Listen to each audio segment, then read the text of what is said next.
Dans un contexte politique déjà tendu en République démocratique du Congo, les relations entre le président Félix Tshisekedi et Modeste Bahati Lukwebo, président du Sénat et autorité morale de l'Alliance des forces démocratiques du Congo et alliés, AFDCA, connaissent une détérioration marquée. Au cœur de cette discorde, le débat sur une possible révision constitutionnelle visant à prolonger les mandats présidentiels au-delà de 2028. Bahati, autrefois allié à Tshisekedi au sein de l'Union sacrée de la nation, a publiquement exprimé son opposition à toute modification de la Constitution, provoquant des remous internes au sein de son propre parti.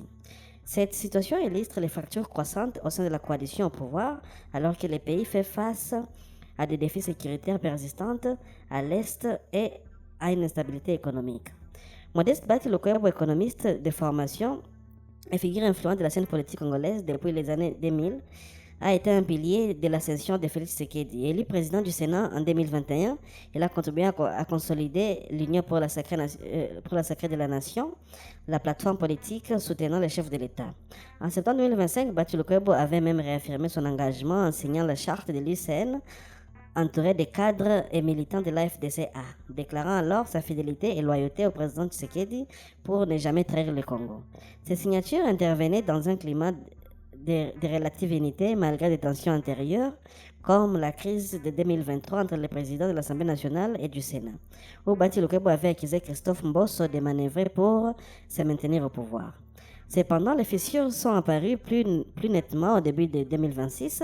Lors d'une déclaration publique le 4 mars, Bahati a affirmé que le pays n'a pas un problème de texte, mais d'hommes qui doivent les appliquer et s'y conformer. Il a explicitement rejeté l'idée d'une mission interminable pour Tshisekedi, rappelant que le mandat présidentiel est constitutionnellement limité jusqu'en 2028. Cette position s'oppose frontalement aux voix au sein de l'UDPS, l'Union pour la démocratie et le progrès social, le parti de Tshisekedi et d'autres alliés qui évoquent une réforme pour adapter la constitution aux défis actuels comme la stabilisation de l'Est du pays. Bahati, se présentant comme un républicain, a ainsi marqué sa désolidarisation, déclarant que Tshisekedi n'a pas une mission illimitée. Cette prise de position n'est pas isolée. Des sources proches du Sénat indiquent que Bahati perçoit les appels à la réforme comme une flatterie excessive envers le président, potentiellement motivée par des intérêts personnels plutôt que par les biens communs.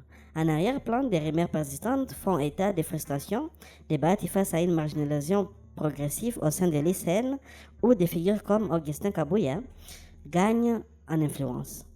Les déclarations de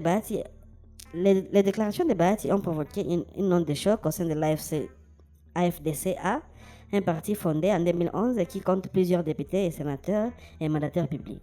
Le 9 mars, le groupe AFDCA a publié un communiqué désapprouvant publiquement les propos de son leader sur la réforme constitutionnelle, réaffirmant son soutien au président Félix Tshisekedi et à l'Union sacrée et aux réformes en cours en RDC.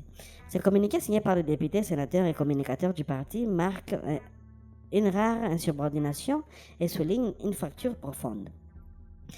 Des analystes politiques comme Ludovic Ngoy Milambo estiment que Bahati risque d'être chassé de son propre parti.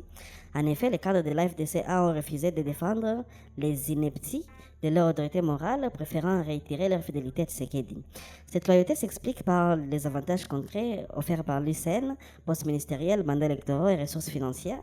Bahati, qui a historiquement utilisé l'AFDCA comme levier pour négocier des alliances, notamment avec Joseph Kabila, avant de rejoindre Tshisekedi en 2019, se retrouve isolé. Les observateurs notent que cette crise pourrait mener à une scission avec une faction pro-Tshisekedi potentiellement formant un nouveau regroupement. Au Sénat, la situation est tout aussi volatile. Des appels à retirer la confiance à Bahati Lukwebo en tant que président ont émergé, bien que non confirmés officiellement. Cela fait écho à des tensions passées, comme en février 2024, où des conflits internes au Parlement avaient déjà opposé Bahati et d'autres leaders. Cette querelle intervient alors que la RDC fait face à des défis majeurs. À l'est, les conflits avec les groupes armés comme le M23 persistent malgré les engagements internationaux. Tshisekedi, réélu en 2023 dans un scrutin contesté, a promis une mission pour pacifier le pays, mais ses détracteurs l'accusent de centraliser les pouvoirs. Bahati, originaire du Sud Kivu, une région affectée par l'insécurité, pourrait exploiter cette frustration pour se repositionner comme un défenseur des institutions. Des voix critiques comme celle de l'opposant Simaron Gongo interrogent la réplique de l'UDPS face à cette trahison. Par ailleurs, les allégations plus larges sur la sécurité de Tshisekedi, incluant les soupçons envers l'ancien président Joseph Kabila et les recours à des mercenaires, ajoutent à la paranoïa ambiante. Certains analystes craignent que cette crise n'affaiblisse l'ICN, ouvrant la porte à une opposition renforcée comme celle de Moïse Katumbi et d'autres figures exilées. Pour l'heure, ni Tshisekedi ni Bahati n'ont réagi publiquement à ces développements. Les sources au palais présidentiel indiquent que des médiations sont en cours pour éviter une implosion à l'ICN, essentielle pour la majorité parlementaire. Cependant, si la crise s'aggrave, elle pourrait mener à une recomposition politique de la FDCA potentiellement divisée entre loyalistes et dissidents.